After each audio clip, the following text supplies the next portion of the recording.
Brand new executive order officially ended funding to. Across the nation, we are seeing conservativist teams strike back against lethal, liberal policies. From the White House to each edge of the nation, leaders are moving back the dangerous motivation of the left that has tormented us for so long. In one express, the senator has marked an executive order that will clearly harm the goals of liberals. Via Daily Caller. South Carolina Governor Henry McMaster cut off all funding going to abortion clinics in an executive order Friday. The order states that no grants, contracts, or state-administered federal funds can go to support abortion clinics, and McMaster directed the Department of Health and Human Services, DHHS, to exclude abortion clinics from South Carolina's Medicaid network, meaning that they will no longer receive funding through the social program, according to The Hill. There are a number of agencies, clinics and medical entities in South Carolina that receive taxpayer funding to offer important women's health and family planning services without performing abortions, McMaster said in a statement Friday. Taxpayer dollars cannot directly or indirectly subsidize abortion providers like Planned Parenthood.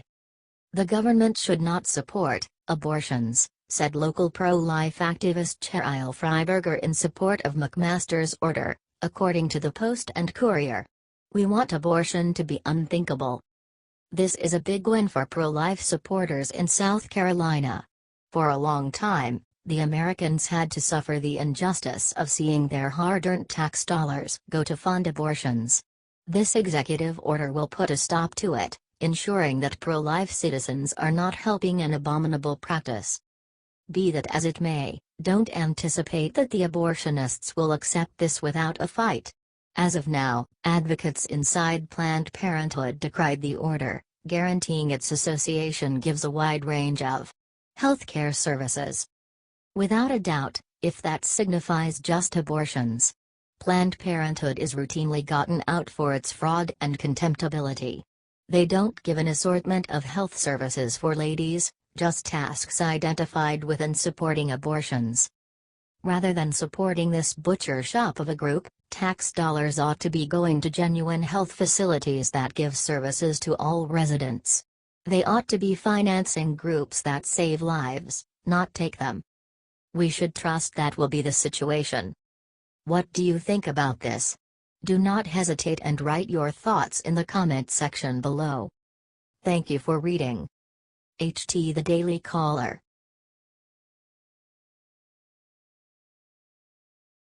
President Trump executive order ruined immigrants. We've been waiting for this a long time.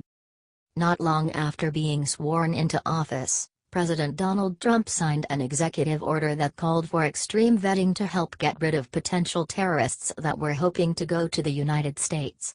That activity provided us with the principal clear sign that Trump would not get anything looking like reasonable and balanced coverage from the mainstream media. Trump's sound judgment approach towards guarding our country was met with stun and shock from the one-sided press. Democratic leaders took it from that point, and various them made Finnish bozos of themselves while endeavoring to turn Trump's order as discriminatory in nature. Who can overlook Senator Chuck Schumer's DNY crocodile tears while he was encompassed by cameras and microphones? What about House Minority Leader Nancy Pelosi's DCA diverting interpretation of "this land is your land"? As shared by the Washington Times, we might need to keep the tissues convenient and plan for another difficult chime-in. Homeland Security announced on Monday that it will soon require more people to undergo in-person interviews before they can gain a more solid legal footing in the United States, carrying out yet another part of President Trump's extreme vetting executive order.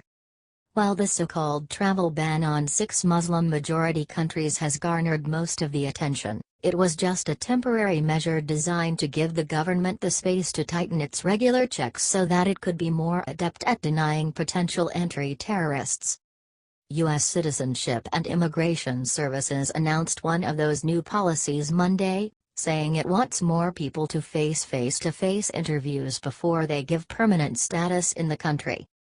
It's an extraordinarily basic order that can possibly have a genuine effect in the fight to guard our country against potential terrorism.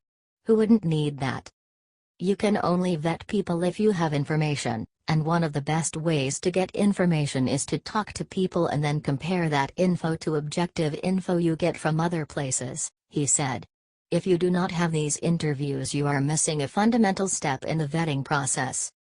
Mr. O'Brien said the two categories USCIS has started with for mandatory interviews both presented fraud and security risks. In the case of relatives, he said the refugees will try to sneak into extended relatives or members of their clan who would normally not qualify under the letter of the law. Interviews will add another hurdle to the process, a move that will likely meet the resistance of activists and immigration lawyers. On the off chance that you have your sights set on an occupation, you don't simply waltz ideal in, select a work area, and begin working. Rather, you experience a screening procedure. Is that unfair as well? Whoops. We may have given Democratic leaders another thing to add to their rubbish platform. Jobs for everybody. No drug screening permitted. Put a conclusion to obtrusive inquiries questions. As unbelievable as that may sound, it's in a similar neighborhood of the perspective behind restriction to outrageous vetting.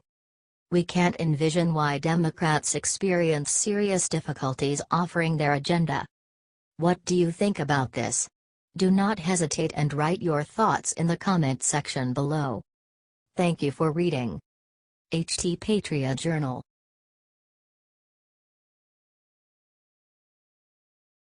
The silence is broken.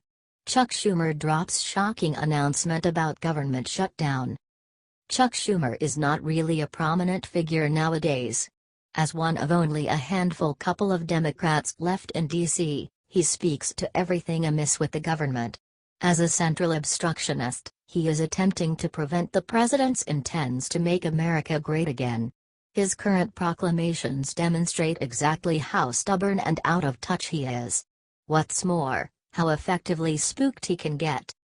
Via Daily Caller. Senate Minority Leader Chuck Schumer has warned President Donald Trump that a government shutdown over the funding of a border wall will not accomplish anything. If the president pursues this path, against the wishes of both Republicans and Democrats, as well as the majority of the American people, he will be heading towards a government shutdown that nobody will like and which will not accomplish anything, Senator Schumer said in an email statement. Trump said Tuesday during a campaign rally in Phoenix that he is willing to allow a government shutdown if Democrats do not agree to fund a border wall. Now the obstructionist Democrats would like us not to do it, but believe me, if we have to close down our government, we're building that wall, Trump said to the crowd of lauding attendees. Let me be very clear to the Democrats in the Congress who are opposing the border wall and stand in the way of border security, you are putting all of America's safety at risk. For Democrats not to comprehend the way Trump works at this point, demonstrates how inept and tone-hard of hearing they are. Plainly, Trump has no aim of actually closing the legislature down. He utilizes solid talk and intense articulations to express what is on his mind. Trump is utilizing this announcement to express how decided he is in getting the wall built. Democrats decline to see how Trump works. Nor do they comprehend why Americans adore him to such an extent. Chucky is stuck in an old, to a great extent obsolete state of mind. A state of mind that spins around harmful legislative issues, contemptibility, and excuse-making. Chuck and his buddies are on the losing side. Over the long haul, they will keep on losing. Trump won't shut down the government to get his way, however, he will harm the believability of Democrats so much, that they won't have much help come decision time. Chucky's whining is working directly with his hands. Schumer's doing the very thing Trump needs him to do. What do you think about this? Do not hesitate and write your thoughts in the comment section below. Thank you for reading. HT The Daily Caller.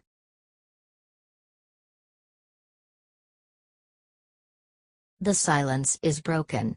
George W. Bush just ruined Clinton and Obama with 10 epic words. Hurricane Katrina was a horrifying storm that hurt many individuals in a considerable measure of spots. Albeit a great many people discussed the repulsive impact that it had on New Orleans, the truth of the matter is that it decimated a vast swath of land that spanned over from the very tip of Florida and up through the southern United States to Ohio. It brought about a cost of over $96 billion and cost human lives in an overabundance of 1,800. At the point when Katrina happened, the fake news industrial complex, edgy for any news that they could heap onto the effectively appalling news they had already compiled for George W. Bush, turned out abounding with pre-composed stories of Bush's failure and forecasts this would lead eventually to his impeachment. The exertion would be progressing for the following year, with some on the left actually proposing that Bush had ordered the extreme climate to kill Black Americans. They truly did. In the event that you'll remember, when Hurricane Sandy crushed the coastline of the United States and many saw the Obama reaction as a lacking, the FNC responded with a group and extended yawn, not by any means wishing to burn through one moment of their valuable communicate time on the catastrophe as they had other all the more pressing things to discuss like Obamacare. For Trump, Harvey's devastation has indeed achieved a fevered pitch, what with a Republican in the White House. However, George W. Bush has been there to defend Trump, as well as to disgrace Obama and even Clinton for their absence of help amid this catastrophic event. Bush addressed residents in Texas and guaranteed them, "Days are dark now, but they're going to get better!" Via Mad World News. In the wake of record-breaking rainfall in Texas, where tens of thousands of people have been displaced and many have died, former President George W. Bush showed up unexpectedly at a football practice where somber players were trying their best to concentrate on the game, even as many of their friends and family members were left devastated after the Hurricane Harvey. Bush delivered a message to the football players that they desperately needed to hear, and he embarrassed the Democrats with 4 words in the process. According to the IJR, Bush made an unexpected visit to the Southern Methodist University on Tuesday to deliver a powerful message, namely, that while the people of Texas may be experiencing unspeakable tragedy at the moment, things are going to get better. He continued, "Right now they're recovering. The key to recovery is to keep people safe, and then it will be rebuilding. And if you're from that area, you'll be amazed at the people who come down there to help. All kinds of people. And so the days are now, but they'll get better," added Bush. After days of torrential rain and fierce floodwaters, officials across southeast Texas are just beginning to tally the deadly toll taken by Harvey, which left 30% of Houston underwater and thousands of displaced people. As of Tuesday evening, officials believe that at least 22 people across Texas were dead by storm-related causes, and a number expected to rise in the coming days and weeks. Source: The Washington Post. We have now seen 2 very strong and inspiring responses to Hurricane Harvey from 2 Republican presidents, George W. Bush and Donald Trump. This leaves us wondering where the Democratic presidents are in the wake of one of the most devastating storms the United States has ever had seen. In fact, the record-breaking rainfall in Texas has left tens of thousands of displaced, and many dead. Where is Barack Obama? Where is Bill Clinton?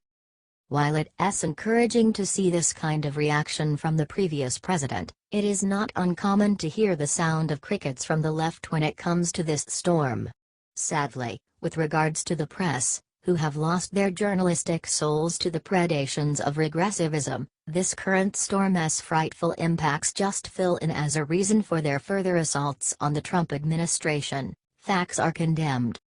I want to endeavor to imagine that it's unmistakably a straightforward strategy of deceit and intellectual untrustworthiness with regards to alleged reporting nowadays, when the grievous measure of a storm's ruthlessness comes toward the finish of regardless of whether the president is a Republican or a Democrat. What's more, it's greatly tragic commentary when the left claims the mantle of looking after humankind when they are the initial ones to betray their fellow man. What do you think about this? Do not hesitate and write your thoughts in the comment section below. Thank you for reading. HT Mad World News.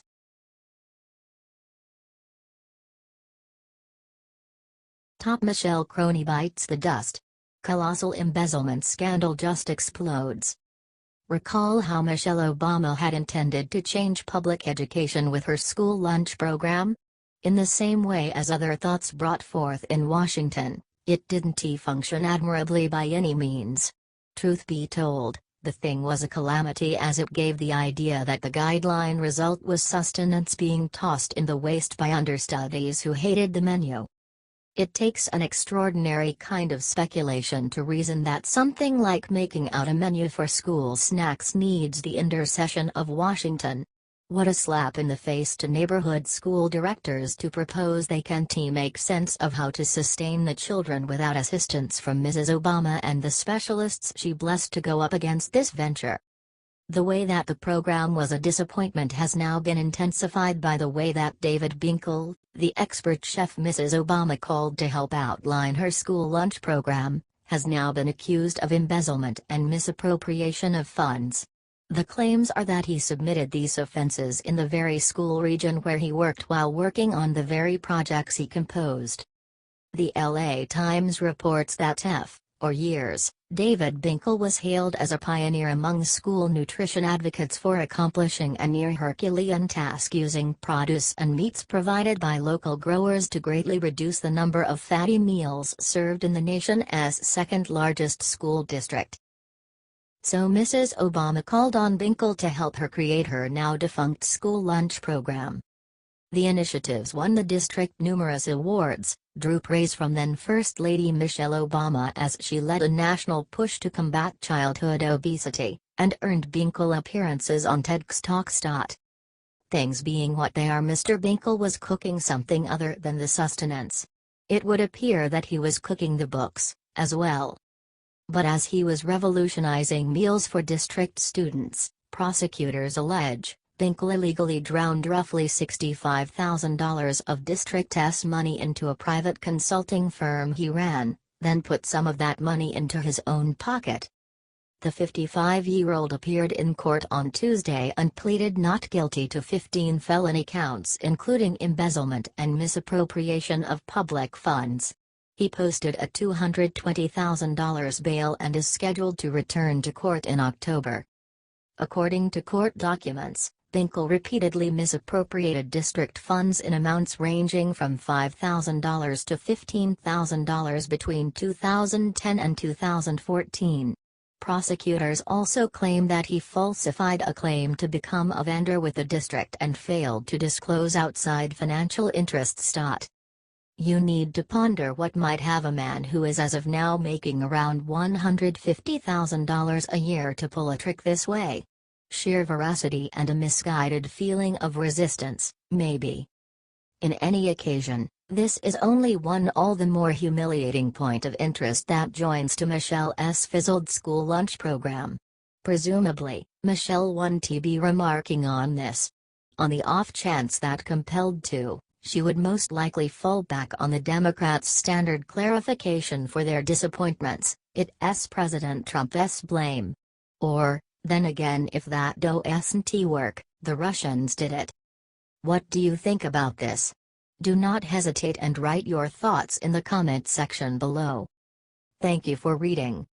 HT Independent Journal Review, L.A Times.